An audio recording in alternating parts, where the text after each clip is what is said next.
Get a motion to approve today's agenda. Mr. Foster, by second by Ms. Mays. All in favor? All approved. Dr. Thomas, millage information.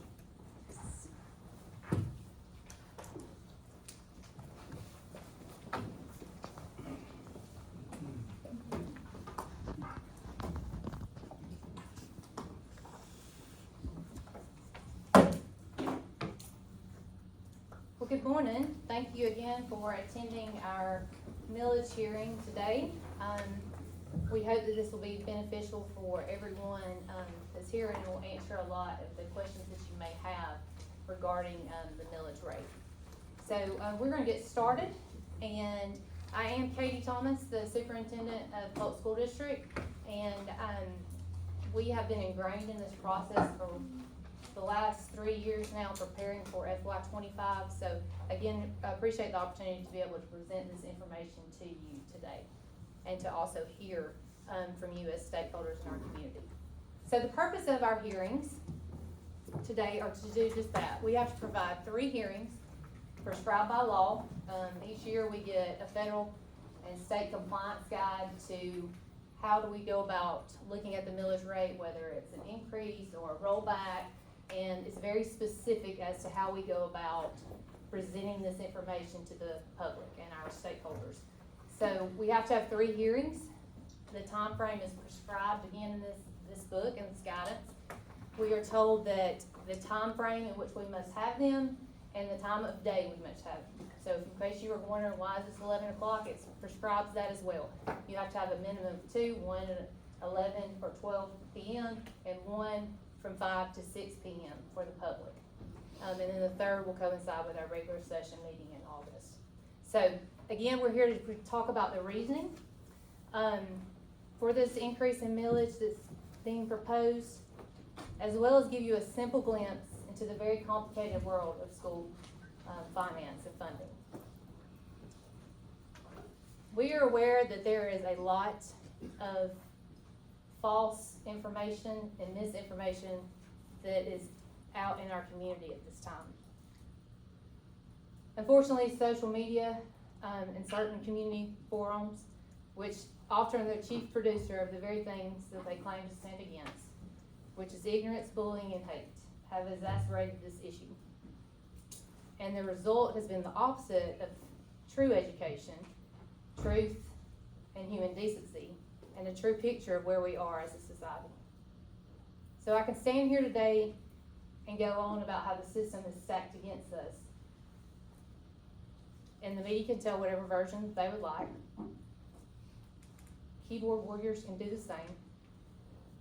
But what is at stake is so much more than hurt feelings and bruised egos, personal and professional reputations, and it's the future of the young people in this community. A generation that has everything at their fingertips, but not a fighting chance when the primary voice that's in their head is that from a device. It's not the parent, the teacher, the caring adult that gets to create the narrative. Just imagine how it is for those old enough to comprehend what's going on, but not mature enough to cope, to draw their own conclusions, or even delineate fact from fiction, how they must feel about their school district, schools, and educators of the community in which they live, after the most recent attacks on some of us specifically, but more importantly, all of us as a collective group. Education may be our job, but it is all our responsibility. So we want to discuss those points today that go into school funding, as well as the increase of the millage rate. So we'll start by talking about how Polk School District is funded. We get local money that comes from our property taxes, state money, which comes from the QBE formula, equalization and grants. We receive federal grants, eSPLOST money, which is specific to the referendum in which it is approved, primarily for capital projects. And we also have a Polk School District Educational Foundation, which is a separate 501c3. How do we ensure compliance? All expenditures are governed by the internal controls, meaning if something is put in for purchase, It has to be approved by multiple people at multiple levels. It goes to the state, program manager approves that, as well as federal expenditures. Everything we do is monitored and reviewed by the Georgia Department of Education Financial Review Office, and we're audited annually by the Georgia Department of Audits and Accounts. We just recently completed our review for this year in June of 2024 and had no findings for our district. So local funding, let's talk about that. This is funds generated from property taxes. 25.75% of our FY 25 general fund budget comes from local dollars. What does Polk School District have control over? We have control over school millage rate. We do not have control over the property tax process, the assessed value of taxpayer property, senior tax exemptions. We recently, as of yesterday, had a follow-up meeting with our representatives, Representative Kelly and Senator Anna Batarte, to once again talk about senior tax exemptions, to make sure that a resolution is presented in the January 2025 session to provide some relief for our seniors in our community. We think and feel, as does the board, that that is extremely important and want to make sure that can happen. But there is a belief that the school district is responsible for that process, and we are not. We cannot do that. It has to be introduced through legislation. Once it's introduced through legislation, they give us a number for that piece of legislation. We can provide a resolution at that point with recommendations, and we're working through that with our representatives.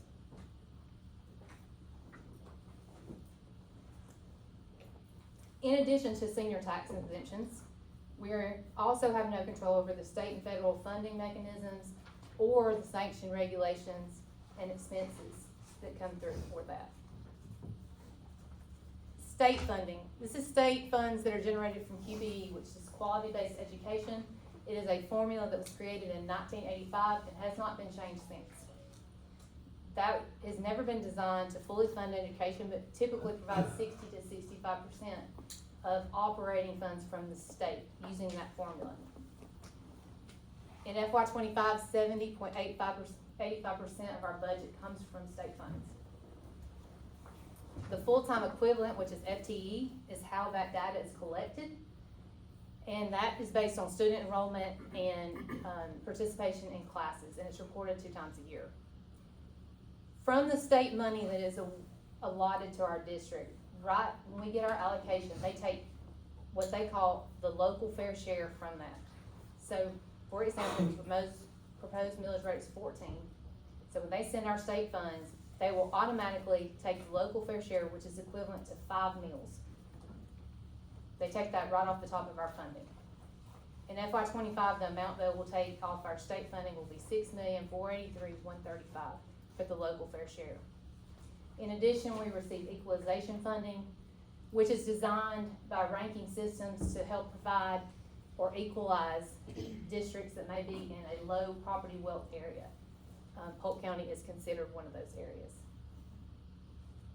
In addition, we do have supplemental funding, which is federal, and some of those grants you'll see there that we receive annually, that we have to apply for each year. Some of those are title funding, as well as special education, IDEA funding, Perkins compliance, which is our CTAE area.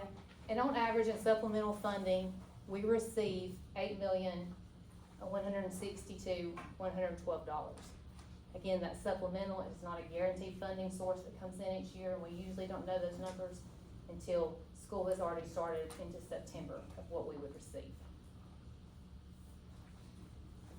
So how do we go about building our general fund budget here in Polk School District? You'll see on the left, giving you an example of what we do, is we first review staffing needs and our allotments. We do a personnel audit, as well as look at student enrollment and projected growth. That's first. Once we do that, we sit down and we look at our projected state revenues, which is always given to us as an estimate. We add to that our prior year fund balance, and if you see on the right side of the screen, I've entered those numbers for you from our FY 25 budget. Then we subtract our expenditures. We subtract our recommended fund balance, which, from our auditors and the state recommendation is a 15% level. We do not have that, and, to do that, it would require a much higher increase. You will see what we subtracted was the 4 million, which is at 4.33% of our total budget.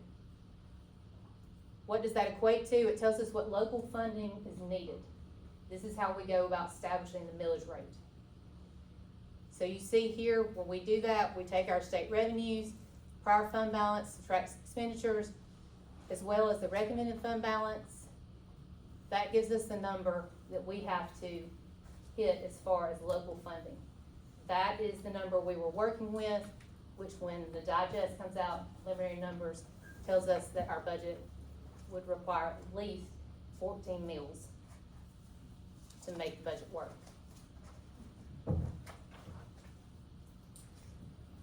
Next, you'll see, this again comes from the guidance. This is how the state sets it up. We are only allowed to enter our numbers here.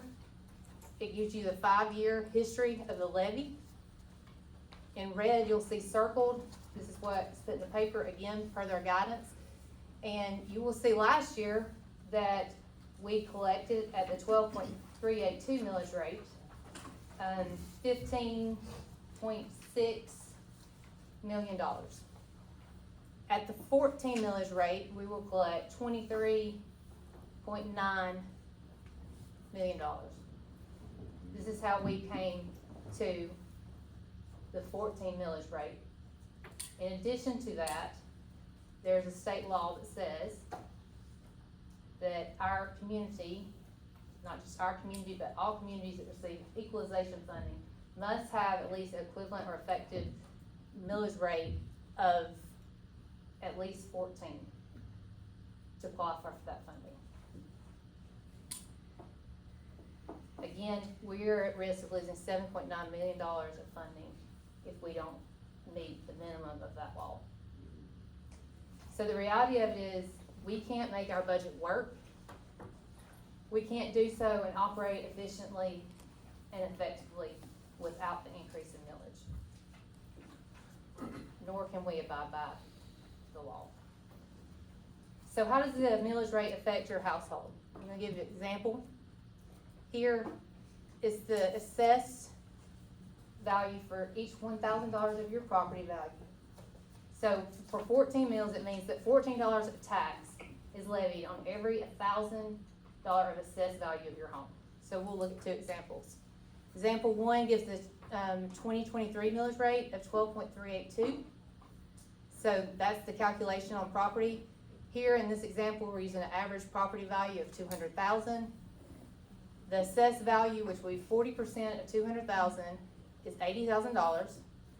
So you divide that by 1,000, you get $80 as the tax per moon. You multiply that by the millage rate, 12.382 equals the school tax on that property of $990.56. That was last year's millage rate. You do the same thing with this year's millage rate of 14, and you get school tax on that property of $1,120.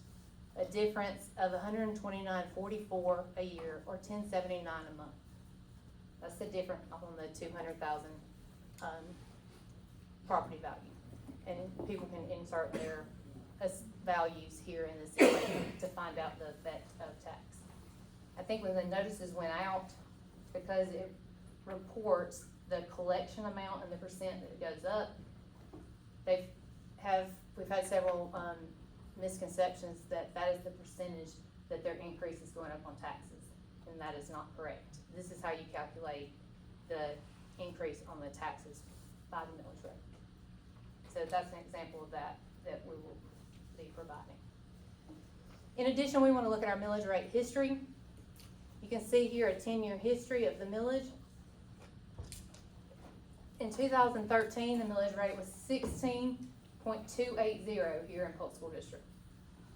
It's maintained that and had a rollback in 2019 This is prior to COVID, and then you'll see 4 years that have stars, and that's when this board attempted to be good stewards of tax dollars while we were receiving the unprecedented ESSER funds that we received over a 3-year period. So you will see that that rolled back, and that's how we got to the 12.382. ESSER funding has ended. It was given to school systems, or could be spent during the years of 2020 to 2024. It was pandemic-related funds. It had to be spent on COVID relief efforts. So it was earmarked with special requirements, and you had to have approved allocations on how you spent the money. How much did Polk School District receive? Over the 3 grants that are included in ESSER, we received $32,684,841. That's a lot of money, unprecedented for the purpose in which it was received. ESSER stands for Elementary and Secondary School Emergency Relief. Again, as I stated, it had to be pandemic related, COVID related expenses. So how did we spend that money? The vast majority of money was spent towards personnel, because personnel had to be dedicated to learning loss, and to try to target the learning loss from the COVID period when students were at home or working virtually. So you can see here a breakdown that's provided of how we spent the money from capital projects. When I say capital projects, we were able to make the case to replace the air conditioning HVAC system at Northside Elementary for air quality. We were able to put modular units with the explanation that we wanted to be able to spread kids out so they wouldn't be so close to each other in classrooms, which also helped us with anticipated growth that we were going to be seeing in our county.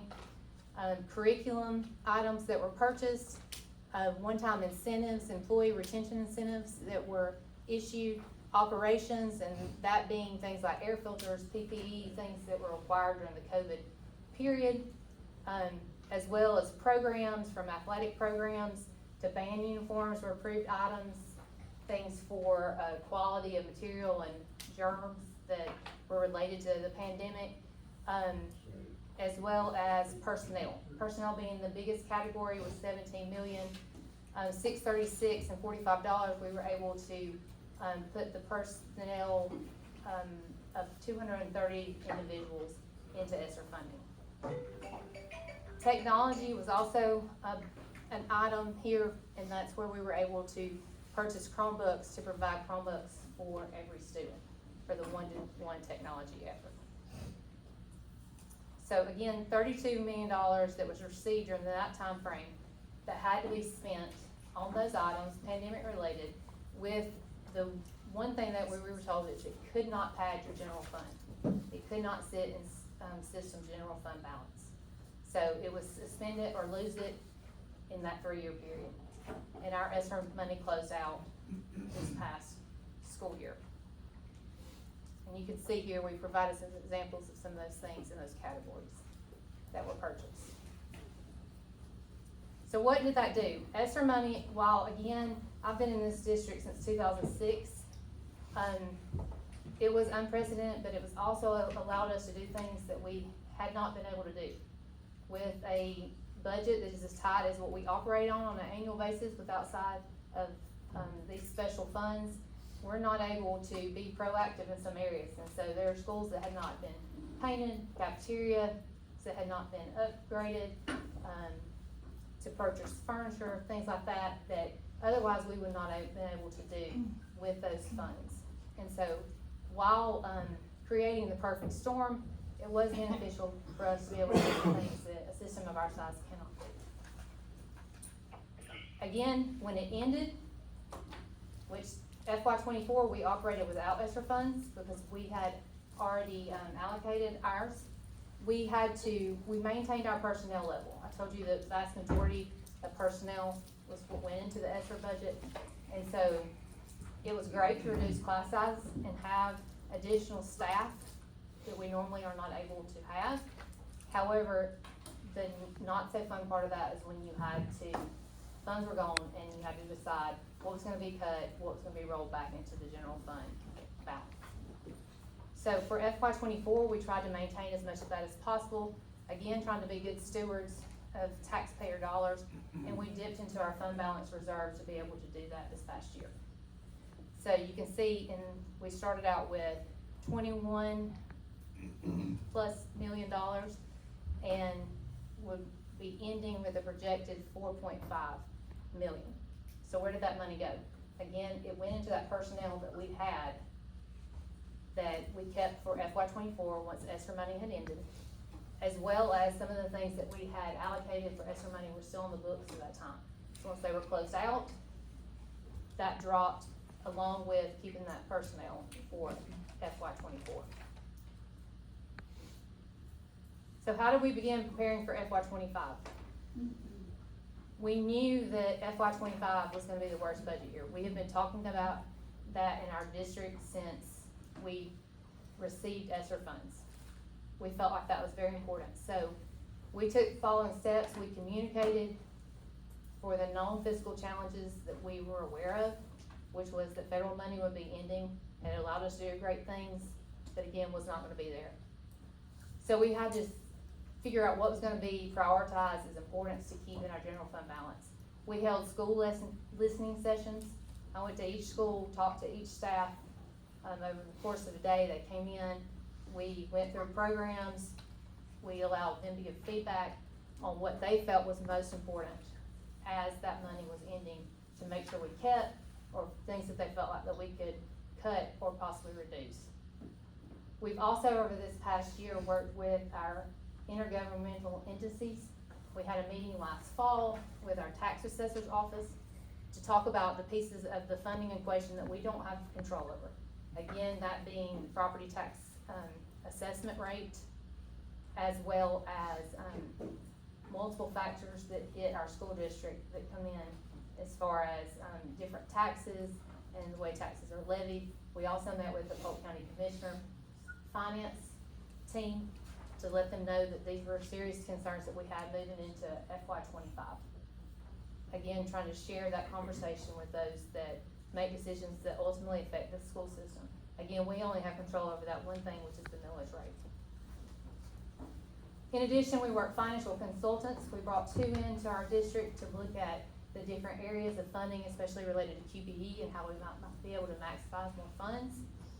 We worked with 2 DOE consultants as well, and we held local funding sessions within our district to talk about how funding actually works for school districts and the issues that we were facing.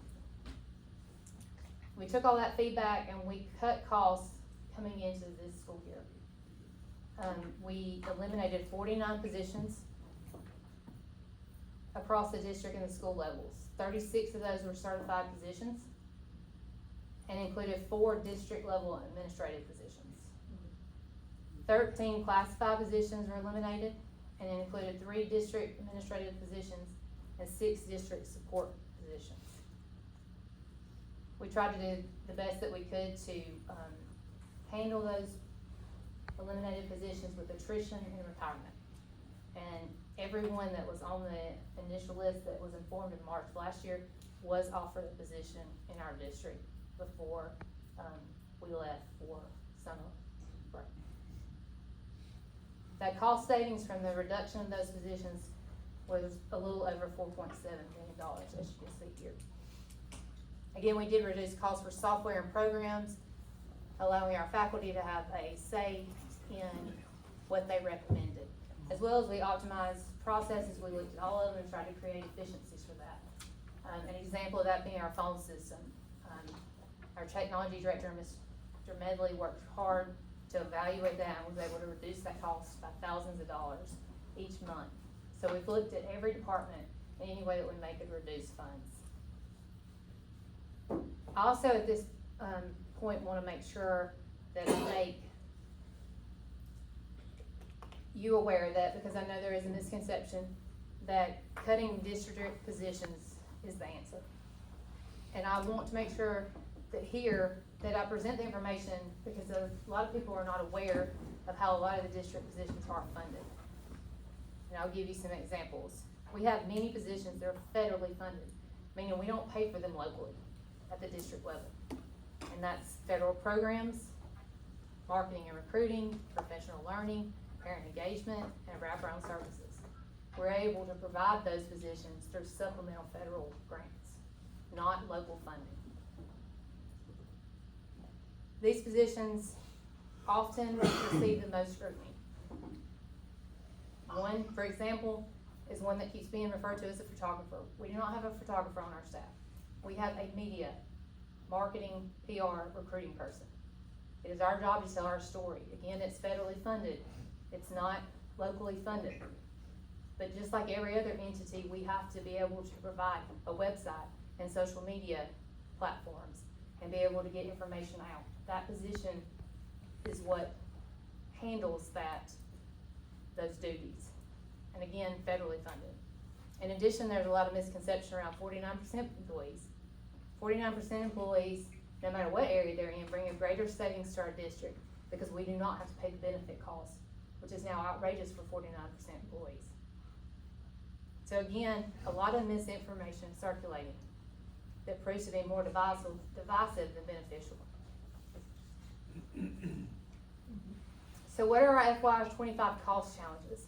Again, I told you we went into this knowing we were gonna have to make cuts to try to make our budget work, and we started eliminating positions. And then we started getting information from the state as far as what would be added to our budget, unfunded mandates and cost increases. The first cost challenge that has been overwhelming to us as a district of our size is healthcare costs. You'll see here in 2014-15 how much our employer contribution cost was for a classified employee and a certified employee. And when I say classified and certified, certified just means you have to have a certificate with the state. Classified could be any position, related roles from a secretary to a bus driver to a maintenance director. Those are considered what they call classified. So you see here where we were in 14. And then you see where we are now. In 2018, when the federal money started coming out, we received word that these costs were gonna go up. They have maintained steadily at the same rate, especially the certified costs. And then they jumped tremendously that 2024 year and now to 2025.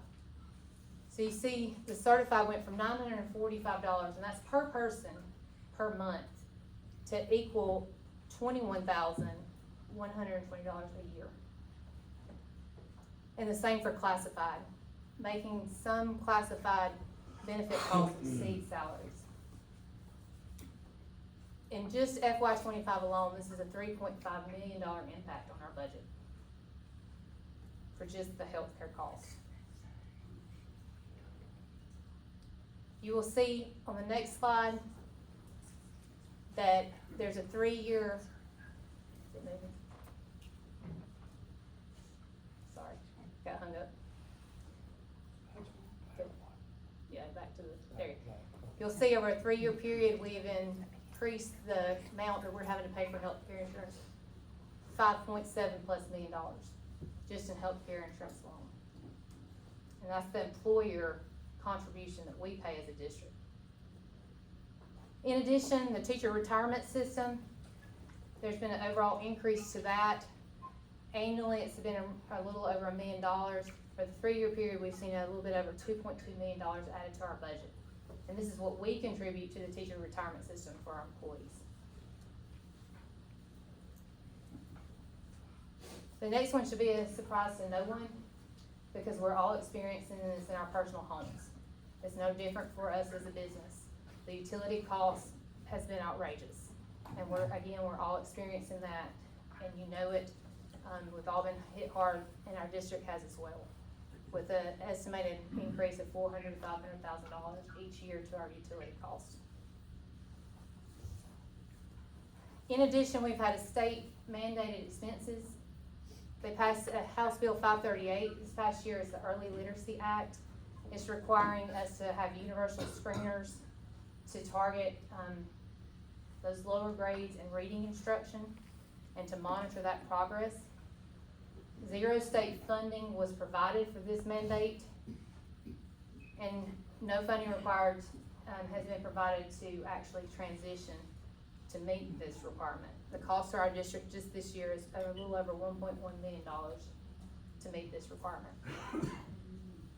In addition, the governor increased the state salary schedule $2,500, giving $2,500 to certified employees and a 4% increase to classified employees. But what most people don't understand is the QBE formula does not fund all positions. Again, I told you it's from 1985. We didn't have to have some positions in school systems in 1985 that we have now. In addition, it is not known that there are several positions that aren't funded in a school. For example, PE, art, music, not all those positions are funded. So in order to provide this increase for all of our certified and classified employees, per the governor's issue of the raise, it is costing us next year $2.2 million to provide that increase per the governor's raise in our district. So just those items alone that have been cost challenges that we have no control over, you see we are already over the increase of $8.3 million in those items alone. So the question becomes not only how do we sustain, how do we survive as a school district? And these are questions that we're not just asking, but advocating also with our representatives and those that make decisions that affect the school district. So how do we compare regionally? We're already doing more with less funds. I wanted to provide for you, based on FTE earned in the counties that touch ours, what is the tax revenue per FTE, meaning when they earn per meal, what does that equate to based on their FTE count in their school? FTE being full-time equivalent comes from the QBE formula. You can see here we're providing Bartow, Floyd, Harrelson, Paulding, and Polk. Polk's tax revenue per FTE is $2,014. You can see the tax revenue for the areas around us. Plain and simple, this becomes an equity issue for our kids. I'm absolutely an advocate that our kids, at least minimum, are able to have the same opportunities and the same things that they could drive up the road and get in another school district. We can't do that without more funding. It's just not possible. In addition, I wanted to provide for you the first year teacher salaries for this next coming FY25 for these same surrounding school systems. State funding per teacher salary that's earned is we receive $43,000. So anything over that $43,592 has to be locally funded. So I wanted to provide these numbers for you so you can see where Polk is. This is always something that comes up is we need to pay our teachers more, which I absolutely agree with. Education is hard these days. A teacher's job is hard. A parapro's job is hard. We want to be able to provide more funding. But with that funding would also require additional increases. It's just not possible to do it without it. So it's a double-edged sword of what are we going to prioritize and what are we going to fund. I also want to make note that this is for a 10-month, 190-day contract. Next, we're going to provide information so that you see a teacher's salary based on a specialist degree, which is a T6, with maxed out experiences on whatever the scale is for that system. Meaning in Bartow, you can make 101,864 for 27 plus years of experience for that same degree. And you can see the same for Floyd, Harrelson, Paulding, and Polk. Floyd says 25 because they pay up to 25. Harrelson's 21, as are we. Paulding pays up to 30 years. So I felt that this is important for you to see, not just a starting teacher salary, but with degree and experience, what a teacher's salary may be. Again, we still earn the base rate of $43,592, plus we receive additional T&E, which stands for the training and experience based on the degree level and experience of people in our school system. They do factor that into the equation and give you an additional amount of dollars for that that gets added to that base rate.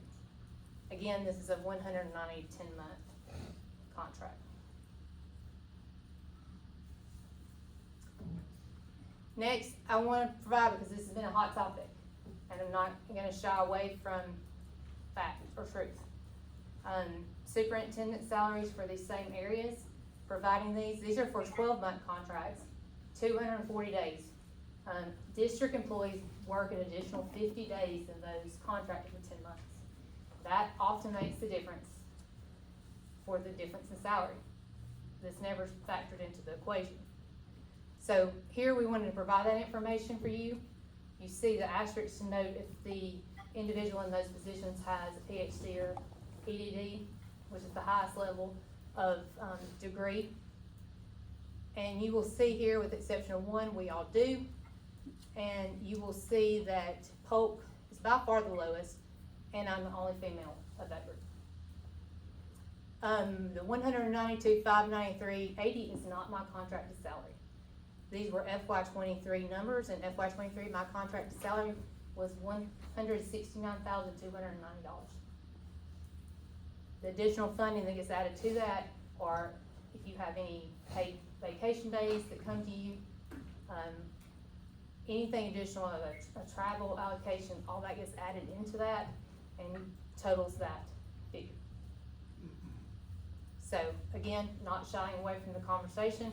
It's been one that has been out there, and you can see that while it looks like a high salary, I do not do this job for the money. When my contract was negotiated recently, we didn't negotiate salary. That was not even part of the conversation. The board members that were present can attest to that. I didn't ask for a raise. There is a misconception, and actually information circulated that I demanded a $50,000 increase. Not only is that laughable to me as a human being that cannot do that, especially in a budget crisis situation, but it's also hurtful and harmful that that information is being spread, and spread by multiple parties. I don't do this job for the money, and I'm not gonna apologize for my degree level or my experience. And I shouldn't be shamed over it either. The whole purpose of education is to teach kids that you want to be successful, and that you should go however you define that. And when they reach that mark, it should be celebrated, not criticized.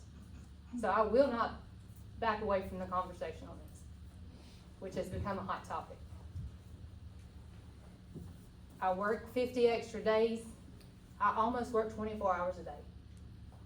And for the state of where we are, I slept 1 hour last night. I worked on my computer till 1 a.m. It never goes away, thanks to devices and the things that we're dealing with. But I do this job for the kids, and I've spent most of my career in Polk School District because I love this community, and I love the kids, and I love our staff and the people that work here. I've worked my way up from being a teacher. Yes, I was a teacher, business education teacher, work-based learning coordinator, to school-based coordinator, to CTA director, the CEO of the College and Career Academy. I wrote the grant where we received funding to make that happen in this community. To assistant superintendent to now superintendent. And I can promise you the titles have changed over the years. The one thing that has not wavered has been my commitment to the kids or this community, and my attempt to try to improve the educational system. And isn't that the goal of education? That we not only educate kids, but help them find whatever direction it is that's gonna help them be successful to move on to whatever that next step is, whether post-secondary, military, or the workforce. And I've dedicated my entire career to doing just that.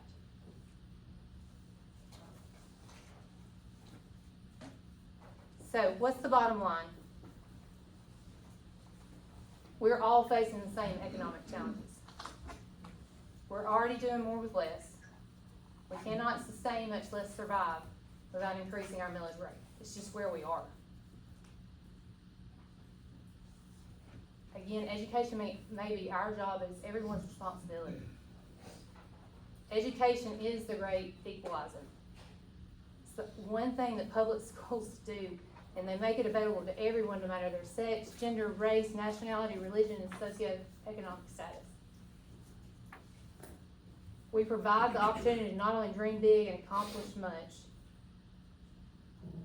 but hopefully instill in our kids that they don't have to move away to have opportunities, that they can do it right here at home and give back to their community. The even greater question has become, as a community, do we celebrate success or we criticize it? When students embrace the educational opportunities that are presented to them, and we do an excellent job in this district, do your research on the opportunities that are provided elsewhere, with dual enrollment opportunities, advanced placement, not only academic, but also our skill level career pathways that are available to our kids. We've written and customized our own senior course that we require all seniors to take before they graduate, because we recognize not only do they need the academic and technical, but they needed life skills, things that aren't taught anymore. So we got valuable input from our community, and we created this class, and it's mandatory for all our seniors. And if you ask any of them, they will tell you how life-changing that course has been for them in helping them transition and ultimately be successful. We're very proud of that, and we're the only district doing that. We want to equip them with those real-world skills. We want to help transition them, because graduation rate can't be our only goal. It's how successful can we prepare our kids to be. That's what we're focused on. That's what we want to do here. And as you see, we've been doing it with less than everybody around us. So I feel like that's important that we emphasize that, because this is not a pitiful Polk School District. We don't want to be that. We want to be, again, as good or better than those around us. But we cannot do that without funding. We just can't. Education is the catalyst to make all that happen.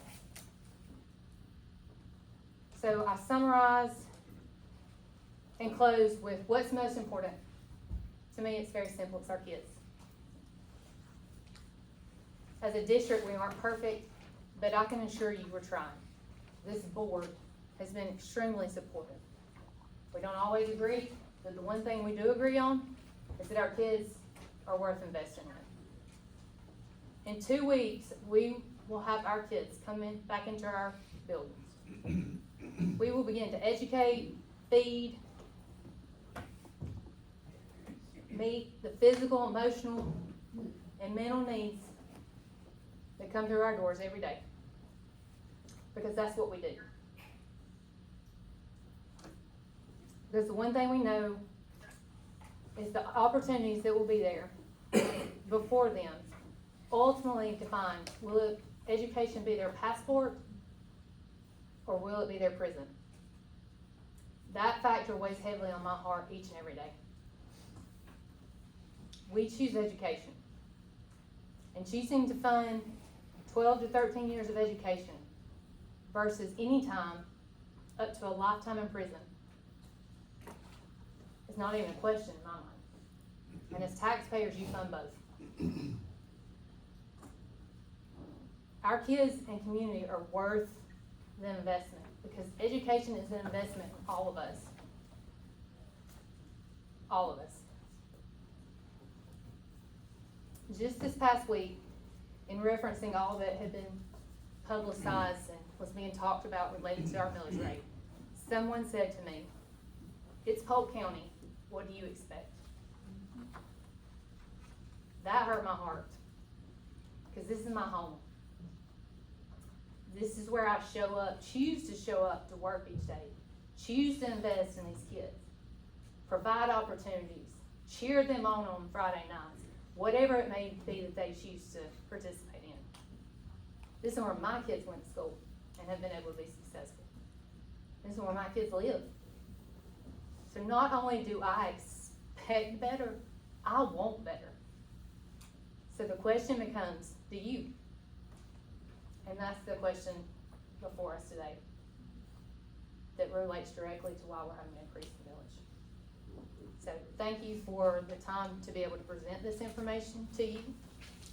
And I am going to turn the floor back over to stakeholders that would like to speak on the topic. Thank you so much, Dr. Thomas. I'm so glad that that this crowd got to witness, the dedication and the compassion, that your staff and this board get to see in you on a daily basis. And thank you so much for that presentation. I hope that answered a lot of questions. Of course, what a, awesome job that they did. I hope everybody's got the frequently asked questions for the millage rate sheet. If you didn't, I'm sure we have some more at the back. At this time, we will enter into the public comments regarding proposed millage rates. We're gonna go in order by sign up, if that's okay. Again, have a little bit of, I hope everyone that is scheduled to speak, if you want to continue to speak, has the Polk School District procedure for speaking before the board, and we will adhere to that, the engagement requirements. And I'm required to read out some of those specific and engagement areas. The following rules shall be followed when appearing before the board. Speaker must state his or her name to the board prior to beginning public commentary. Each person whose name is placed on the agenda will be given up to 3 minutes to make their comments and must stop speaking promptly when their time is up. I have those names on a list, so if someone didn't get on the list, they need to definitely get on there before we start, so that we can give everybody the opportunity to speak. All comments and questions to the Board of Education should be addressed to the Board of Education as a whole, not to an individual board member. No person shall be allowed to make obscene, derogatory, or slanderous remarks while addressing the board or from the floor of the meeting room. Disruptive persons will be asked to leave, and the presiding board officer may terminate public comments that are inappropriate. No person shall be allowed to disrupt or interfere with any of the procedures. Remarks shall end when the speaker's allotted time has expired, and a reminder that is 3 minutes. No person shall be permitted to enter into any discussion either directly or through any member of the board. The board will not be responding to comments or questions posed by citizens in their presentation, but will take those comments and questions under advisement. However, board members and/or the superintendent may ask questions for clarification. When appropriate, the comments and questions shall be referred to the superintendent for consideration and a later response. If requested during his or her remarks, a speaker will receive a written response from the superintendent or his or her designee within a 30-day calendar period. All speakers understand, those rules and willing to go by those guidelines. That's what we'll be accepting today. So at this time, I would like to ask Mr. Justin Carter if he would address the board. Got a script, I'll try to make it really quick. My name is Justin Carter, I'm speaking as a parent, taxpayer, someone heavily engaged in community activities.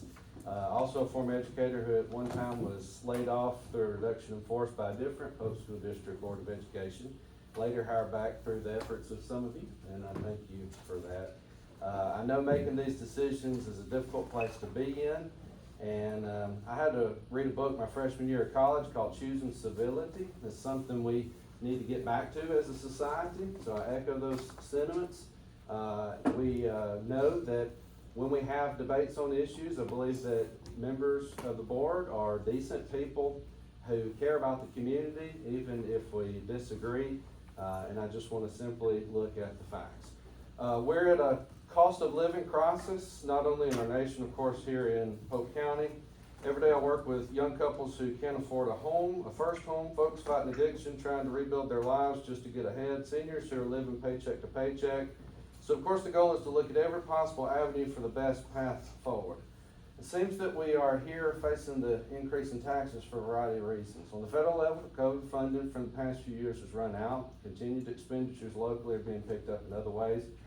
On the state level, you can add me to the list of people who fully support changing the funding formula for our schools. I think that's common sense. I'll be glad to advocate for that in any way possible. On the local level, I can understand there's been an increase in costs, especially insurance.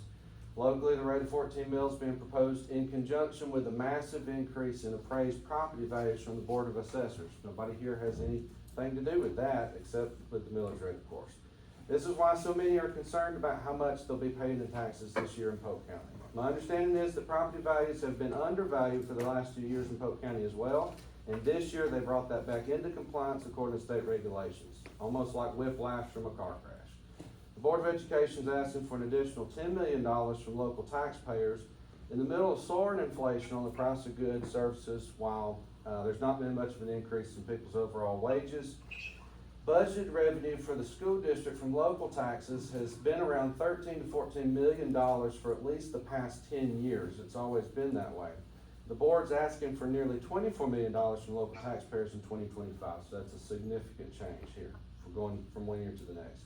So I have two requests. Would the board be willing to adopt a more incremental approach to raising the millage rate up to 14 mills over the next few years instead of all at once in 1 year?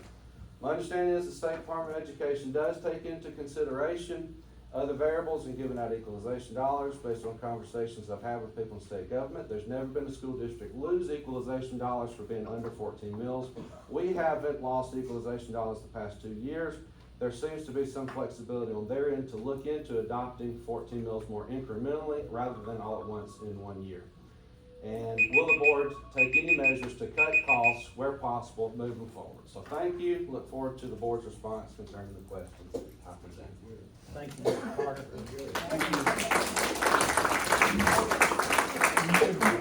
Now, Mr. Keith Bost. Scared me.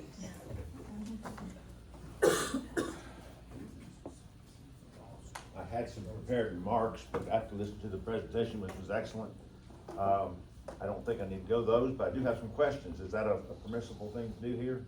We will not be answering questions today, but we definitely will take anything you have in consideration. I mean, you don't have to answer, okay. Yeah. But I can go ahead and ask the question. Please do. Yes. Okay. My first question was, I appreciate you bringing up about the senior exemption. Did not understand exactly how that worked. I understand it's gonna be probably in the planning stage now and maybe something decided in the spring. Is that, In January, a resolution will be presented in the legislature. okay, so do you have any idea, when that might be passed? In the January session. Okay. In regards to the money that the school received for COVID, are we still trying to provide those, services after the money's been deleted? Is that one of the things that increased our budget? My question, I guess, is what do we do before COVID? Why do we have to provide those services now that COVID, this might be a way we can look at cutting the budget there. I appreciate all the slides you had put up, but they're kind of hard for me to read a lot of them. Is there any way to get a copy of those? It will be provided to everyone. It will be put on our district website. Okay. All right, I think that's all I have. Thank you so much. Thank you. Thank you.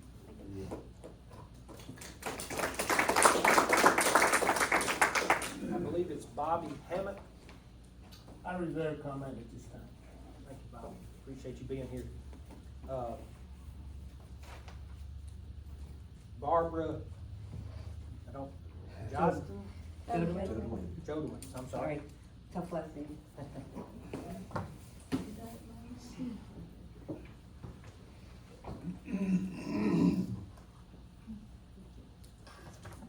My first question to the board is really for clarification on a notice that you sent to all the property owners regarding this meeting.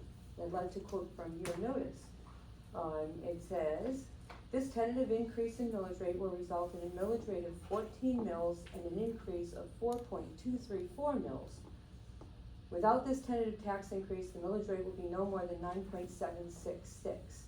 The proposed increase for a home with a fair market value of $150,000 is approximately $245.57, and for a non-homestead property with a $100,000 value is $169.36. So, the clarification, and I think why there's a lot of confusion that Ms. Thomas referred to. Today, you presented that the mill rate was actually 12.382, increasing to 14 mills. That conflicts with what the 4% increase plus that you sent out in your notice. Calculating what you proposed, it looked like it's only $129 and change for someone with a $200,000 property. That's not what you put out in your notice. So I think that's what's got a lot of our taxpayers very concerned about what is the true increase. The median value of a home in Polk County is just under $300,000. So is it 1.6% increase on the current tax we paid last year, or is it the 4.32 that you put out? So that's a really sincere question, and I think we need a good answer for that one. Absolutely, and we're happy to provide that, because I think that is a very good point. When I referenced earlier this compliance document, it gives us the information that has to be provided in that notice. So the 9 that you're speaking to, the 9.46, I believe is the number, that is what is called the rollback rate. Correct. So every year when we are given, this information based on the, estimated collections, we are presented a rollback rate. So last year, our actual millage rate was 12.382. This year, if we were to collect the same amount that we collected last year, the millage would be the 9.46 number. That's the rollback rate. So Okay. had we decided to roll back and continue maintaining the funds that we've collected from the 12.382, the millage would be 9.4 some, what's the number, 9 point, what you said? Yeah, 9.76. So that's the difference in the 4. So you take the rollback rate, you add to it to get to where we're gonna be at 14, and that's that difference. Okay. So also, in this guidance, it told us we had to use the 100,000 and 150, we know that's not realistic. But in this guidance, it is very specific down to the fact that the ad must be 30 by 30 in the newspaper and when it must be published. Unfortunately, we don't have the opportunity to change that based on the guidance, which is why we provided a different example. But the calculation is still the same no matter what a property is valued. If it's 300, you take that 40% and you do that calculation based on that 14. So that's why we had to advertise the difference based on the rollback rate. So that if we were collecting the same amount as we've had at 12.382, what is that difference between that and the 14? And you're exactly right, it has confused a lot of people. It is unfortunate that that's the way they make us advertise that. Because that's what's been posted, and for a person with more than a median cost home, that tax increase is substantial. And I think that's what has had a lot of people with a lot of conversation going on in the background. So I think that clarifies, so we are at really 1.6 over prior year's billing. That would be the increase in our actual tax bill, 1.6%, going from 12.38 to 14 mills based on your assessed value. Yes, ma'am. Okay, and then the second question is, I know Governor Kemp, provided some monies in the 2025 budget, $242 million to be exact, to assume the additional increase in the insurance that you have to pay as the employer, health benefit. In your presentation that you sent out for this meeting, you showed almost a 90% increase in the cost of employee benefit. But today, you showed the year-over-year cost per employee monthly, and I have calculated that out, at about less than 40%. So if you could clarify why there's such a demand that equates to $4 million of your budget as you presented, that would be very helpful. Absolutely. Because we're all struggling to pay for healthcare, even seniors. People think we get free healthcare. We do not. We pay in Social Security, we pay our A and B, then we pay a supplement, then we pay a drug plan. So we are still paying substantially in our household as seniors for healthcare as well. So we know things keep going up. So if you could answer that one, that would be very helpful. And then my last question, I think you have answered in your presentation, was about the increase in homestead for seniors going into legislation.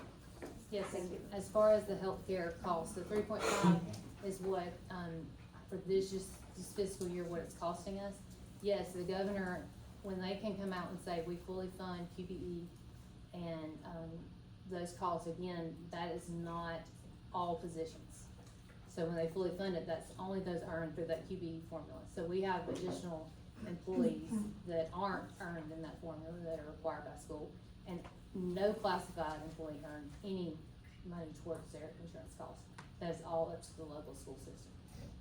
So we have to come in and we will receive some money towards our certified personnel. We won't know what that is until the next year, that comes after the fact.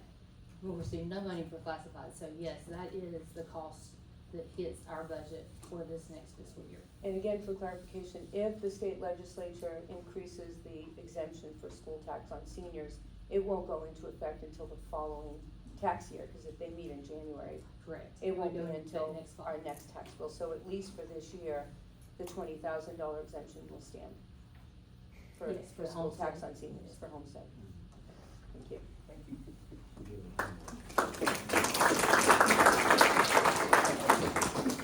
Next on the agenda will be Skylar Wolf.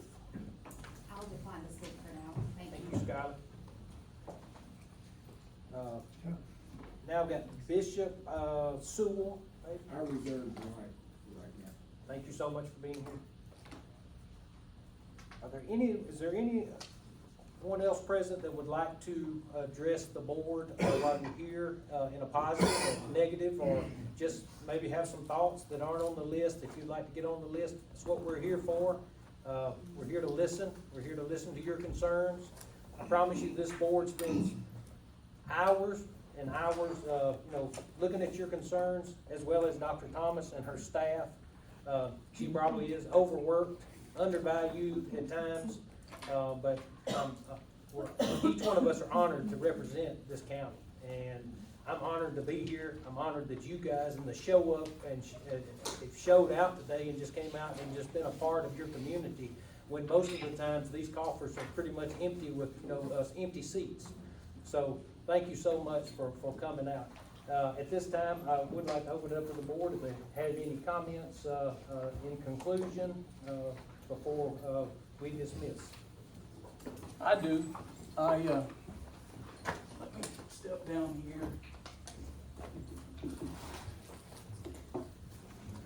Before my time starts, let me clear up one misconception. The only board member that makes $75,000 is the chairman. I'm lying. We get $75 a meeting. We didn't sign up for this for the money.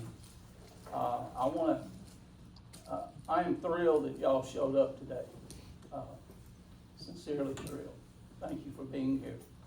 I can promise you that the reason I got on this board and getting to know the rest of my board members and working with Superintendent Laurie Atkins, and now past several years with Dr. Thomas, it's been all about the kids.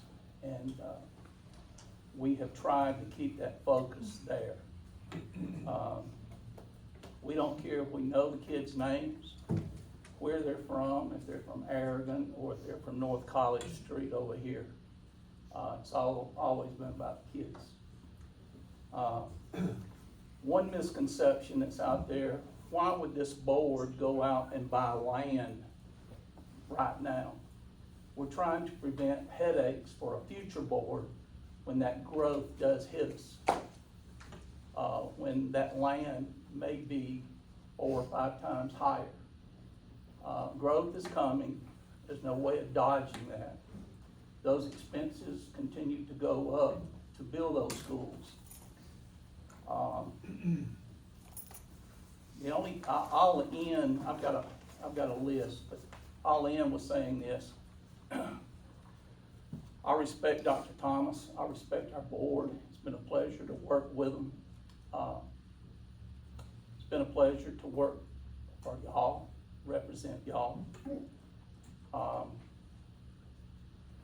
Some people, I got approached at the gas pumps at Kroger several months ago by a lady. She's a good-intended lady, good intentions, I guess. But she accused me of not running again for my school board seat because I was running away from something. That's a misconception. This board has not kicked the can down the road. We have confronted things head on.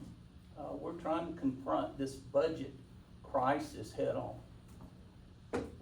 You have safer schools, you have cleaner schools, you have facilities that across the board that you can be proud of. Some people want to argue with that. Okay. I can tell you that we have done everything that we possibly can to make our decisions based on what's in the best interest of these kids being educated here. So, I'm sorry about the personal attacks, but she and I are kind of kindred spirits in that regard. I'm retired with the GBI, and I was criticized when you did something good, when you did something bad, and oftentimes when you're doing nothing at all. And she is a worker. She is, she's got a great heart. She's hardly ever in a position where we can't get in touch with her. If she doesn't know the answers of a situation that has come up, and a lot of times these situations are very time-sensitive safety issues that happen inside these schools. She gets to the bottom of it, and I certainly appreciate that. Thank you guys for coming.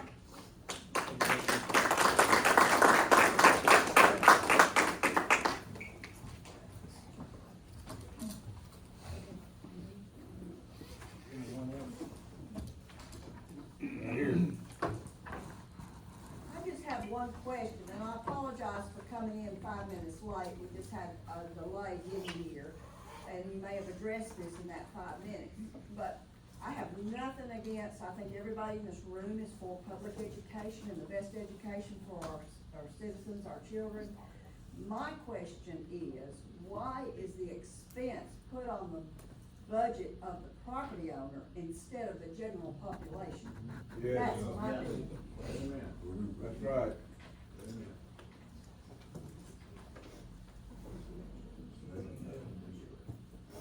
Anybody else, need to speak?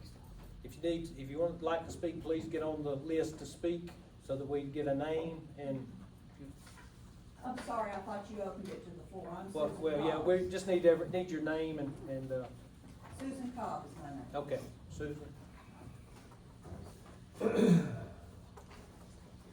My name's William Morris. I'm sorry? William Morris. William Morris. Yeah. Do I need to go to the podium? Please? Well, yeah. Okay. Now, I'm more concerned about senior citizens on Social Security, not being able to pay the property tax. But I did read in the AARP, it said certain school boards, communities will allow seniors that can't afford to pay the property tax the ability to work for the government, not for a paycheck, mind you, but for kind of a dispensation of the money that they owe. Working in the cafeteria, maybe working in the bathrooms, cleaning them up, working in the library. Have you guys considered that or talked with the tax assessor's office? And that's just a suggestion to kind of help out seniors that are on fixed incomes. And I think a lot of people are concerned about that. I want kids to have the greatest education as they can. But I also want seniors to have a house to live in. That's right. So, thank you for your time. Thank you. Thank you, Mr. Morris.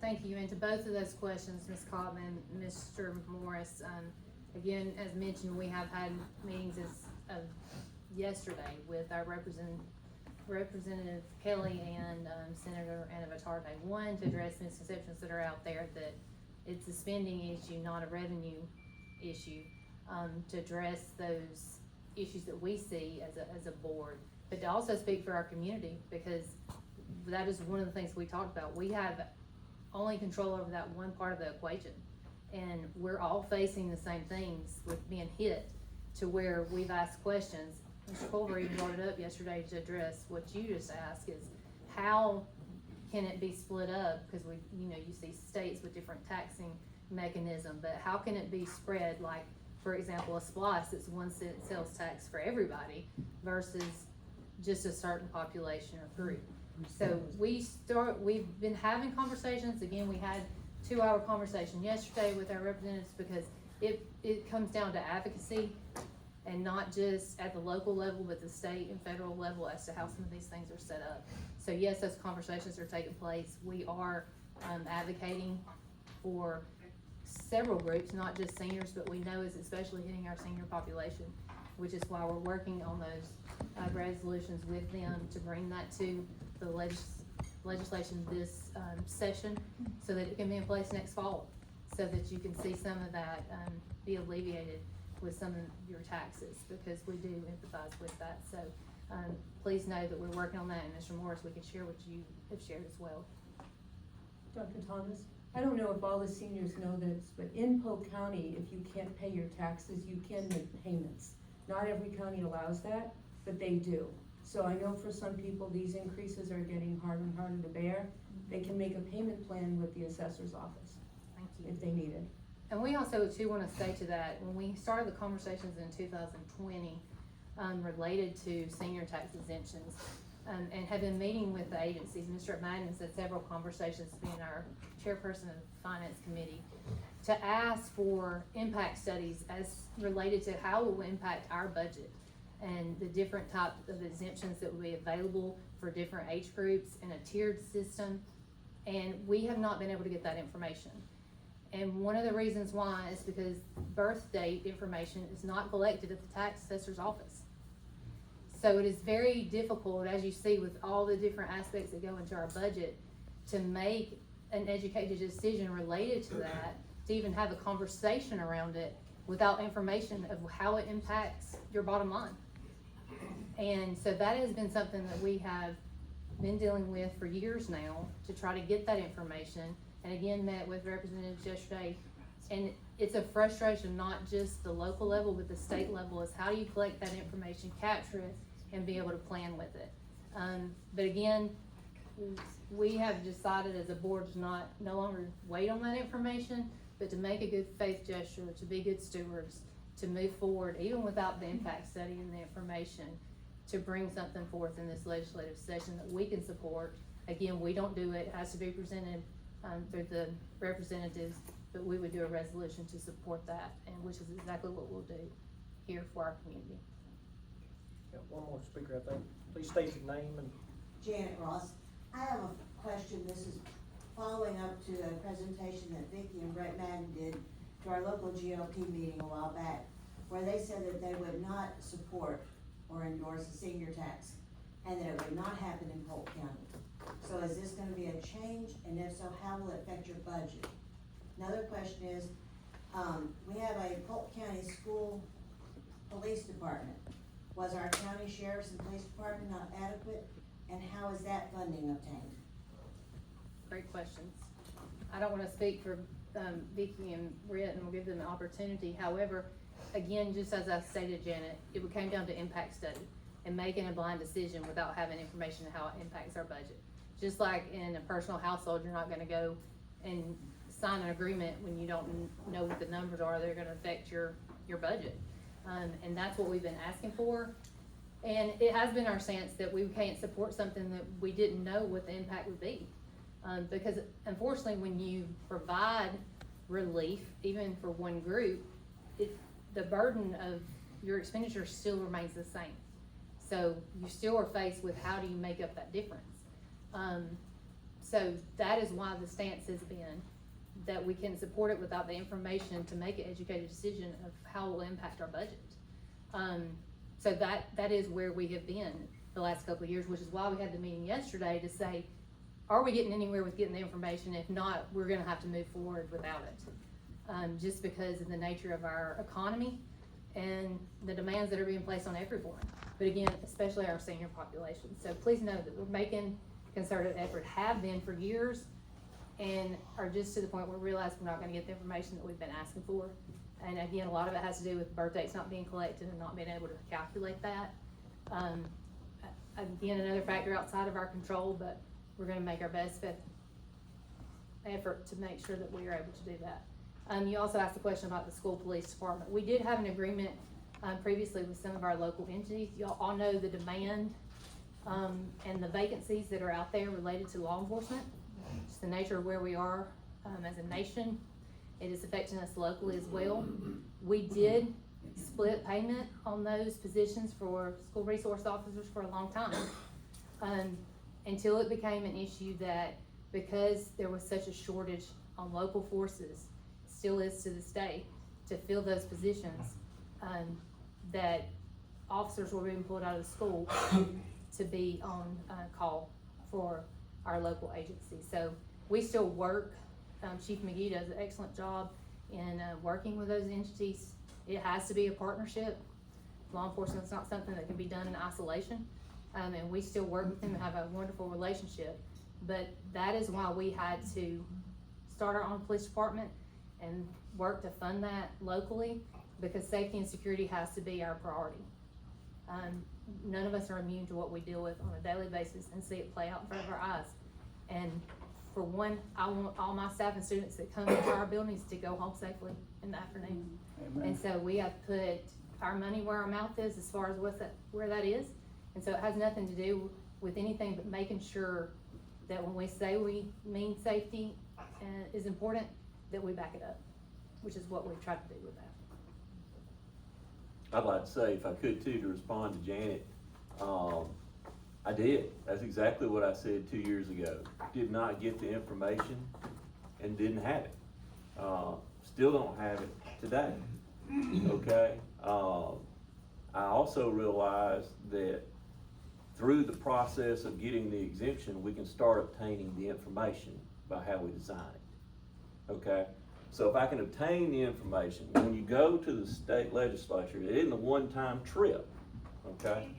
So we can start with a trip, which we're coming up with hopefully in January, and I'm excited about that. But more so, what I'm excited about, getting the birthdays, okay? I'd like to get a real idea of what we're looking at in numbers. And it isn't coming unless we do something, bottom line.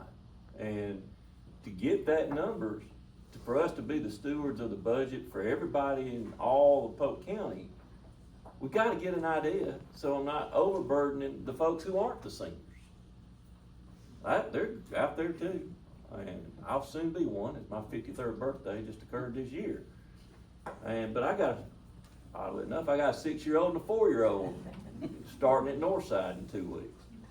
But all that being said, you're right, because I wanted the numbers, and I think it's important to have good numbers to be the stewards we're supposed to be.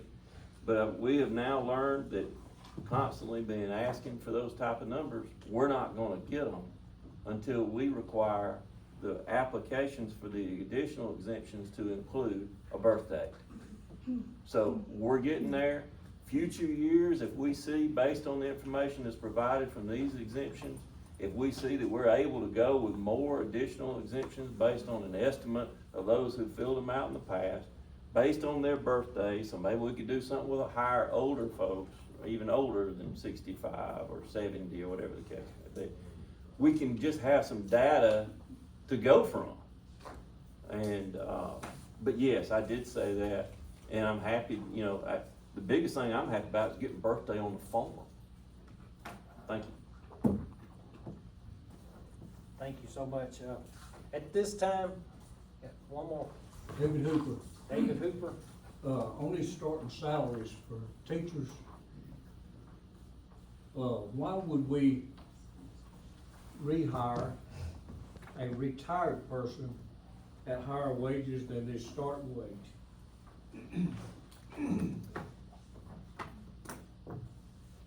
I don't know specifically what you're talking about or what position as far as the higher than the starting wage, but the way salaries work is all salaries are scaled.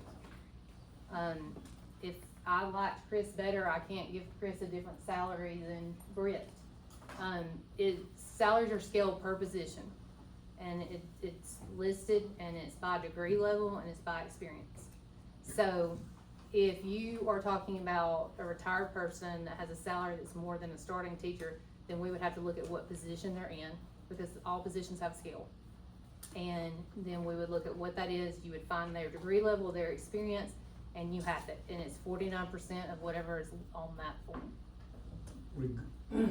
Regardless of what position they're in, I've worked under a union and retired under a union, I know teachers have unions. But, from my perspective, is if someone has retired, they no longer have that position. And they would come into the system new. Or does that person still hold that same level Yes, sir. as retire, I mean, they're earning retirement right along? It is what position they are hired back in. So if you left as a teacher and came back in a different position, again, we're gonna look at what scale that is. And so if it was in, for example, you leave as a teacher, you come back as, a coordinator. You still have the same years of experience because you've been in education. That's how we look at that. Your years of experience in education, your degree level. But the difference will be, we wouldn't be looking at a teacher scale, we'd be looking at a coordinator scale. So it's whatever position they're hired back in, not the position they left or retired out of.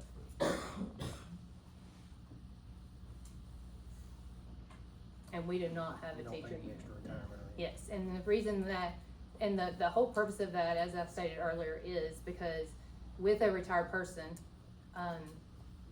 you get the benefit of the experience at a lower rate than you would, because obviously your experienced people with higher degrees cost more. You get the experience, more time, because we all put in more time than we actually work, without the benefit costs, and you saw how much the benefits are. So oftentimes, you can get a 49% person a lot cheaper than you can get a full-time person with the benefit cost. So I hope that answers your question. Thank you, Mr. Hooper. At this time, we're gonna conclude the public comments, for proposed millage rate. Thank you all for being here. Dr. Thomas, future meetings. Yes, we will have, another hearing at 6 o'clock today, and then we will return for our August 6th, work session, followed by August 13th being our regular session and our final hearing. Also too, for anybody in the room, if you leave and you have additional questions, please feel free to send those to us. We have a email address set up specifically for questions, and it's questions@polk.k12.ga.us. It's on the, information that we have presented, as well as feel free to reach out to myself or any of the board members here, and we'll be happy to answer any questions you may have. Thank you so much for coming. Can I get a motion to adjourn? Mr. Foster, second by Ms. Mays. All in favor? We are now adjourned. Thank you so much for being here. Thank you. Thank you.